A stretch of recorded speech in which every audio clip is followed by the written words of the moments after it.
Bon, on vous présente enfin notre van. Voici Olinda. Olinda, c'est le nom de notre petit van, combi Volkswagen, qu'on va vous présenter dans cette vidéo. Ici, on est sur un superbe spot. On va rester ici pour la nuit. Nous sommes au Mirador qui donne sur les champs de lave de ce volcan. C'est pas mal.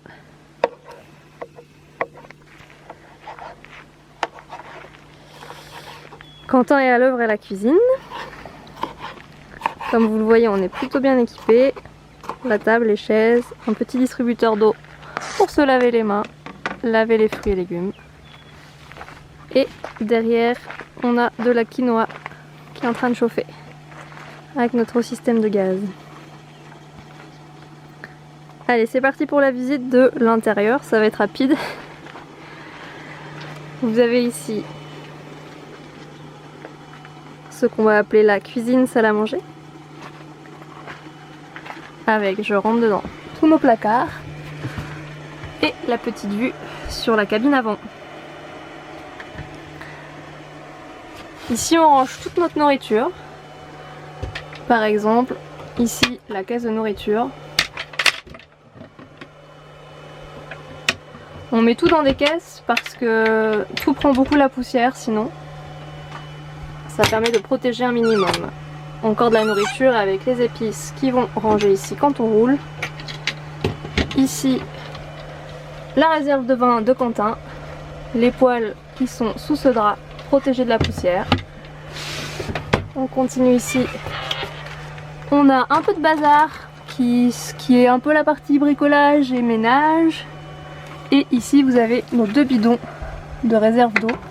On a 20 litres d'eau dans ces bidons, plus les 3 litres que vous avez vu dans le distributeur, et à chaque fois nos gourdes remplies.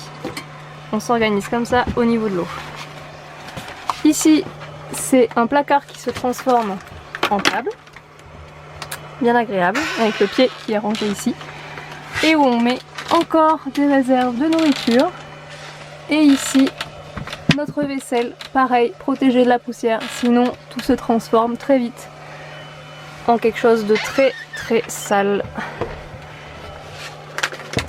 Donc cette petite table qui se transforme, et ici on a la grosse bouteille de gaz. La balayette, c'est un indispensable, on la passe 10 fois par jour parce qu'on trimballe sans arrêt avec nos pieds de la poussière, de l'herbe et d'autres choses. Et ici nos tupperwares, parce que là ce soir on cuisine de la quinoa, une petite salade de quinoa, mais on va aussi utiliser pour demain, pour notre pique-nique, pour aller au niveau du volcan qu'on voit derrière. Ouh. Je crois que vous avez fait à peu près le tour de la partie cuisine. Vous pouvez noter ici qu'on a nos petits pots avec brosse à dents et produits vaisselle. Et qu'on a accroché ici une première lampe, la petite guirlande et plein d'autres lampes derrière. Nous voilà maintenant dans la partie canapé. Donc c'est ce banc que vous voyez ici qui se transformera aussi en mode nuit, on vous montrera tout à l'heure. Et là c'est notre batterie, donc c'est une batterie auxiliaire qui nous permet d'avoir de l'électricité. Quand on conduit, ça génère de l'électricité, ça la garde ici. Et là on peut charger nos appareils. Nos petites clés qui sont pendues, et je vous amène ici ce grand placard qui contient l'intégralité de nos vêtements. Et ici nos blousons, gants et autres polaires et affaires d'hiver qu'on utilise pour le moment moins, mais qu'on utilisera probablement de plus en plus au fur et à mesure de notre descente en Patagonie. Vous avez ici la partie nuit où on va accrocher tout à l'heure c'est un tapis de yoga qui fait un peu par soleil et qu'on a découpé à la taille de la fenêtre de derrière, ce qui nous permet d'avoir l'obscurité quand on dort et aussi de se protéger du soleil quand on est garé en plein soleil, ce qui est assez souvent le cas. Et ici c'est un filet que les anciens propriétaires du van avaient installé et qui est très pratique. On y met nos serviettes, des torchons et autres affaires, on ne sait pas où ranger. où on y suspend aussi nos petites lampes. Toutes nos lampes, on les a prises avec pile, histoire de pas trop utiliser la batterie. Et pour ceux qui se posent la question partie hygiène salle de bain, on peut dire que c'est cet endroit-là de la combi, avec notre trousse de toilette, le papier toilette, des lingettes pour bébé, notre petite lampe. Et pour ceux qui se demandent si on a des toilettes et une douche, la réponse est clairement non, vu l'espace intérieur. Mais par contre, on dispose de la nature, d'une pelle, s'il faut creuser un trou, et sinon, dans les cas un peu d'urgence, un petit pot pour le pipi et des sacs poubelles pour la deuxième commission. Et parmi les placards importants également, il y a les placards qui se situent sous le lit avec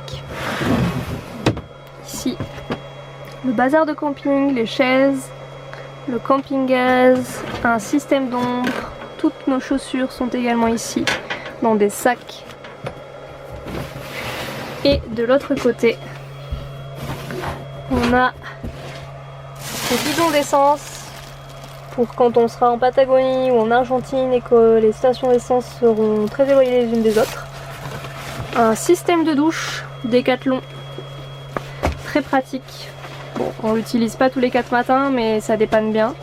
Ça nous permet d'avoir un système de douche avec un petit peu de pression. Et ici nous rangeons les gros sacs à dos de voyage, notre linge sale, une couverture supplémentaire pour quand il fera froid et un peu d'autres bazar.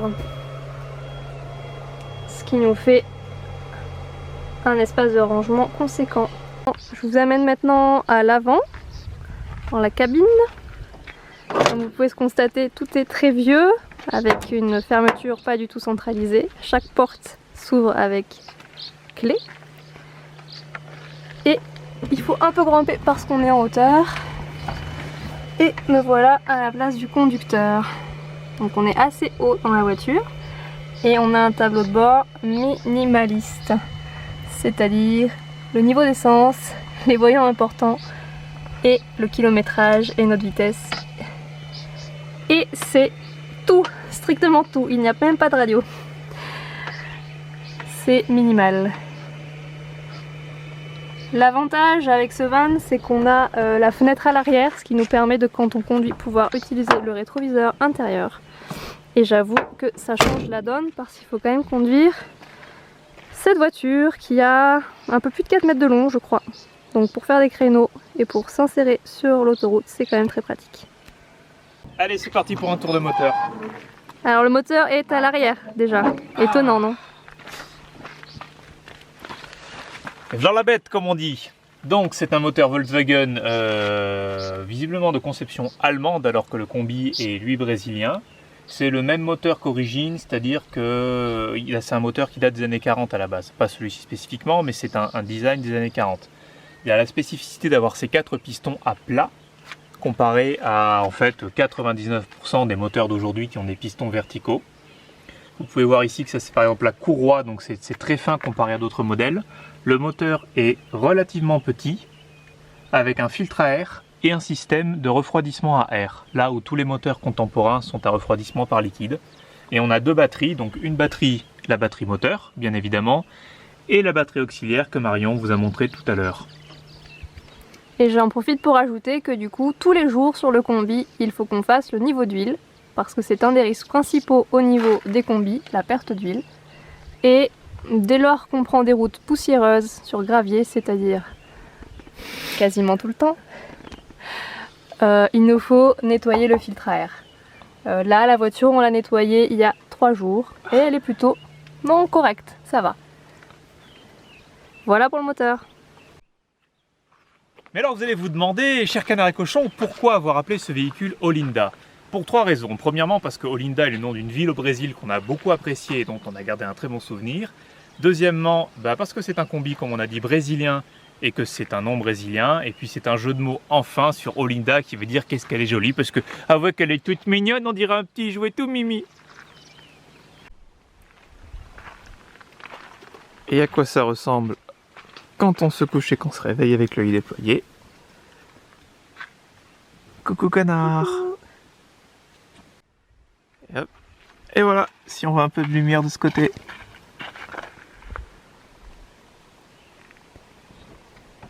Et de là, je vois le volcan.